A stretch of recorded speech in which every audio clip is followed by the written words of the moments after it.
प्रकरण आहे प्राचीन भारताच्या इतिहासाची साधने. या प्रकरणांमधील आपण जे काही मुद्दे आहेत तर त्या मुद्द्याचा आपण अभ्यास करणार आहोत.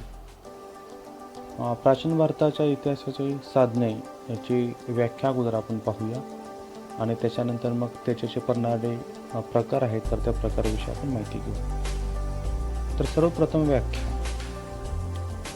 त्याची व्याख्या अशा स्वरूपाची आहे की कोणत्याही देशाच्या कालखंडाच्या इतिहास लेखनाला सहाय्यभूत ठरणाऱ्या प्रत्यक्ष किंवा अप्रत्यक्ष पुराव्यांना इतिहासाची साधने म्हणतात. तर ही व्याख्या आहे प्राचीन भारतीय इतिहासाचे साधनांची. आता त्यानंतर तुम्ही तुमच्या मोबाईल स्क्रीनवरती पाहताय की आपण ही जी साधनं आहेत तर ती साधनं कशा प्रकारची आहेत तर ती सहज आणि सोप्या पद्धतीनं तुम्हाला कळावं या हेतूनं जे चित्र आहे तर ते चित्र तुम्ही तुमच्या सेलफोनमध्ये पाहू शकता. तुम्ही या चित्रामध्ये पाहताय की प्राचीन भारताच्या इतिहासाचे साधनाचे दोन प्रकार आहेत. त्यातला जो पहिला प्रकार आहे तर त्याला म्हणतात भौतिक साधन म्हणजेच पुरातत्वीय साधने आणि दुसरा जो प्रकार आहे तर त्याला म्हणतात वाङ्मयीन साधने. या साधनामधील आपण जे काही भौतिक साधनं आहेत म्हणजेच पुरातत्वीय साधनं तर त्याचाच फक्त या व्हिडिओमध्ये अभ्यास करण्याचा प्रयत्न करूया. जी भौतिक साधनं आहेत तर त्याच्यामध्ये 3 प्रकार पडतात.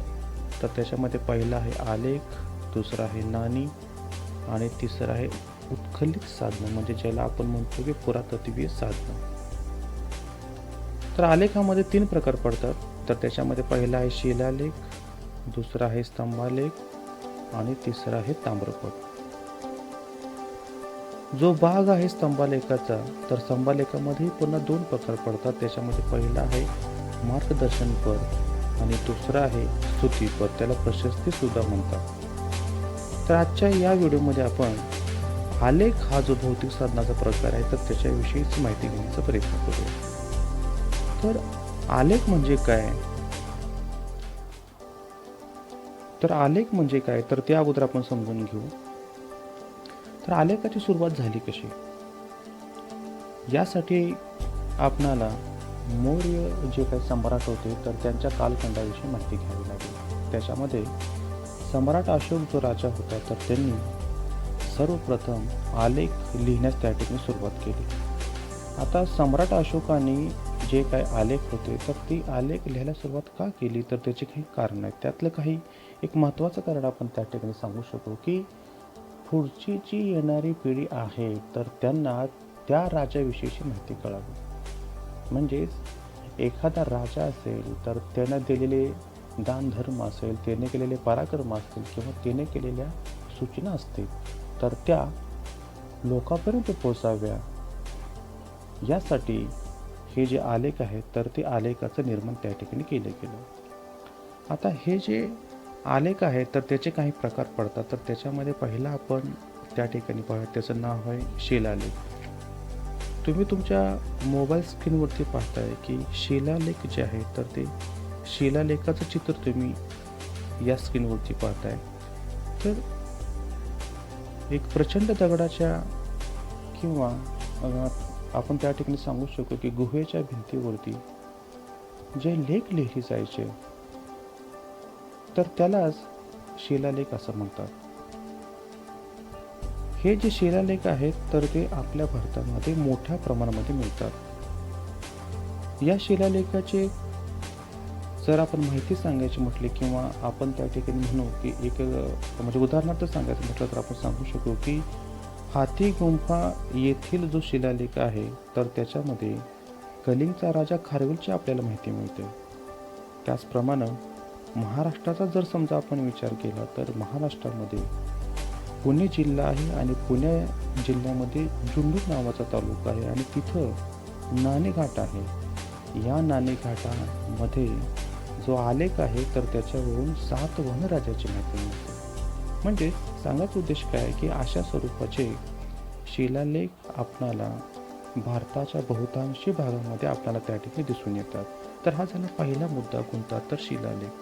त्याच्यानंतर आपण त्या ठिकाणी माहिती घेऊया स्तंभालेखाची.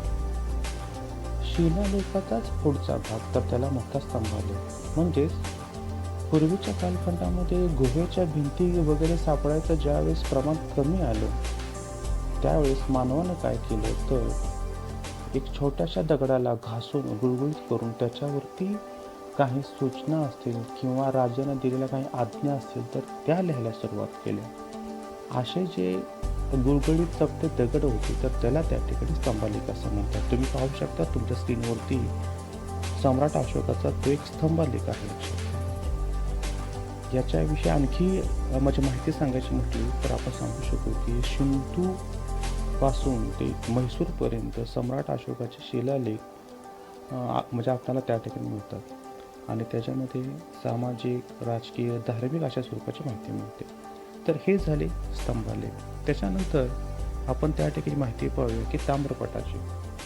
आता ताम्रपट म्हणजे काय, तर तांब्याच्या जाड पत्रावरती जे अक्षरे कोरलेली असतात आणि त्याच्यामधून जी माहिती मिळते तर त्याला ताम्रपट असं म्हणतात. आता हा ताम्रपट म्हणजे स्तंभालेखाचा पुढचा भाग. लक्षात घ्या. म्हणजे हळूहळू आलेखामध्ये सुद्धा काही सुधारणा त्या ठिकाणी होत गेल्या आणि त्याचं अतिशय जवळचं स्वरूप कोणतं तर ताम्रपट. आता हे जे जे त्या ठिकाणी ताम्रपट होतं तर ते तांब्याच्या जाड पत्रामध्ये त्या ठिकाणी असायचं. तुम्ही जे चित्र पाहताय समोर तर त्याच्यामध्ये तुम्ही पाहू शकता की तांब्याची कडी जी आहे तर ती तुमच्या समोर आहे त्या ठिकाणी. त्याचप्रमाणे 2 अशा स्वरूपाचे छिद्र आहेत तर त्याच्यामध्ये हे जे ताम्रपट आहे तर ते त्या ठिकाणी अडकवलं जायचं आणि हे जे ताम्रपट होतं तर ते लिहिण्यास सुरुवात कशा स्वरूपाची असायची तर देवतेच्या प्रार्थनेपासून या ताम्रपट लिहिण्याची सुरुवात केली जायची आणि याच्यामध्ये सुद्धा मग राजाने दिलेले दानधर्म असेल, केलेले पराक्रम असेल, त्यांची त्या ठिकाणी वंशावळ असेल तर त्या सगळ्याची माहिती या ताम्रपटमध्ये त्या ठिकाणी लिहिली जायची. तर अशा स्वरूपाचे आपण त्या ठिकाणी सांगू शकतो की की भौतिक साधनं जे आहेत तर त्या भौतिक साधनामध्ये आलेख हा जो प्रकार आहे तर त्याच्यामध्ये 3 भाग पडतात. कोणकोणते, तर शिलालेख, स्तंभालेख व ताम्रपट. आणि स्तंभालेख जे आहेत तर त्याचे 2 भाग पडतात, तर मार्गदर्शनपर आणि दुसरं स्तुतीपर.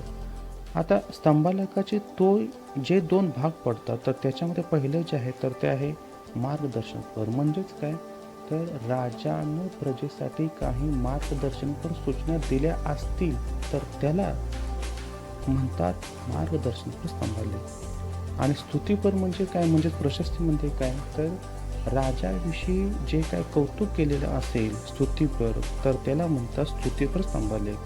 तर अशा पद्धतीनं आपण त्या ठिकाणी सांगू शकतो की आलेखाचे 3 भाग आहेत. तर ही झाली भौतिक साधनामधील फक्त आलेख हा जो मुद्दा आहे तर त्याविषयीची माहिती.